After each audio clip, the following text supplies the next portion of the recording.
Good afternoon, everyone. We are back with Crafternoon with Jill, and today we're going to be making a mobile out of sticks and beads. The library has packets that they have handed out, and I believe have some more on hand. If you want to do this and need the materials, you can check in with our local library.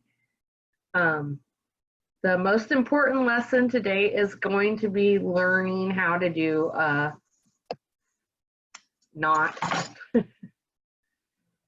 So I'm going to do it with the bigger twine first. You will take two ends on one side with the loop on the other. And whatever you're wrapping it around, like for instance, the stick, you have the whole string on the back side, and then you just, don't do that. You just pull it through. And then that makes a nice knot for it to hold on to the stick or whatever object you're making your mobile on. So I'm going to untie that one because I've already pre-tied mine. I decided to do mine with 3 sticks. So, and I've started it, but it's not finished.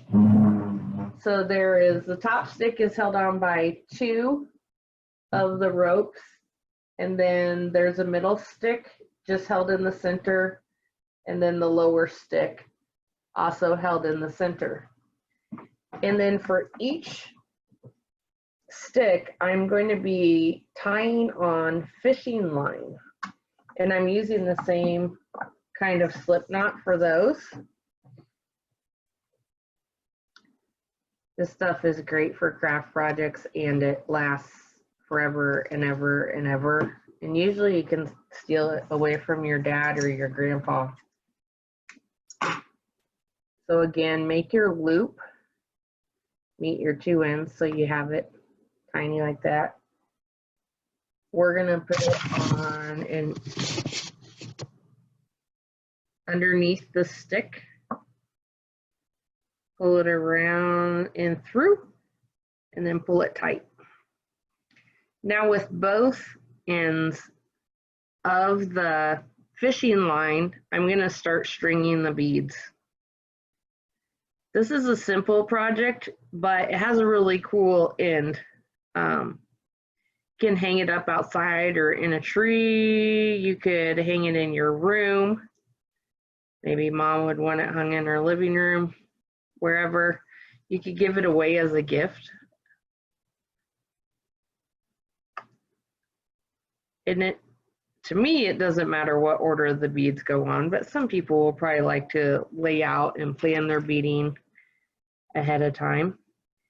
Now for the end bead, when you feel like you have enough on, make it a little bit smaller of a bead, and again, wrap it around so it's underneath your last bead, and then pull those 2 ends till they're tight.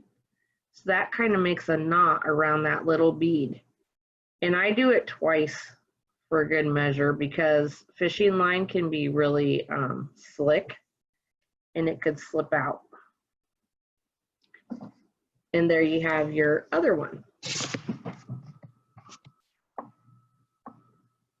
You can add multiple ones on or do 2 different lengths. Let's add another one onto that one so we see the balancing. And you just, probably a good idea to keep picking it up and check in or work with it as it's hung. Another tip, with the fishing line being kind of slick at the end, it might be a good idea to use a little bit of hot glue just on the end, just to make sure those beads don't slip and fall. And I haven't trimmed any of the other ends yet because I can still add on as I want to balance it out. Let me get 4 or 5 beads on, and then I'll show you again how to tie it off.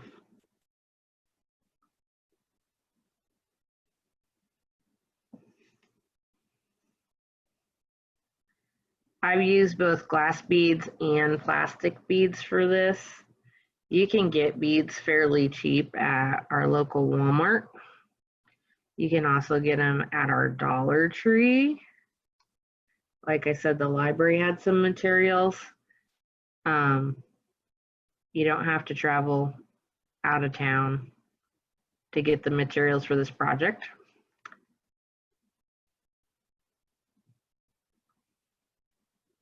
And I'm hoping that some of you have worked on your Chihuly plastic glass sculptures also. I'd like to see some of those and see how they turned out, as well as any painting projects or any creative projects that you've done this summer.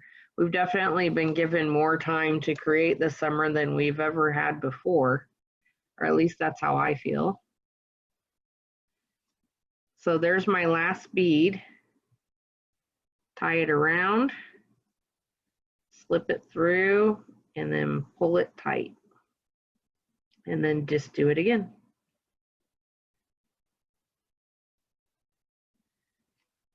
So you can play with that and adjust it to make it however dangly that you'd like it to be. And when you're all done, find a cool place to hang it up and display it. Thanks so much. Enjoy.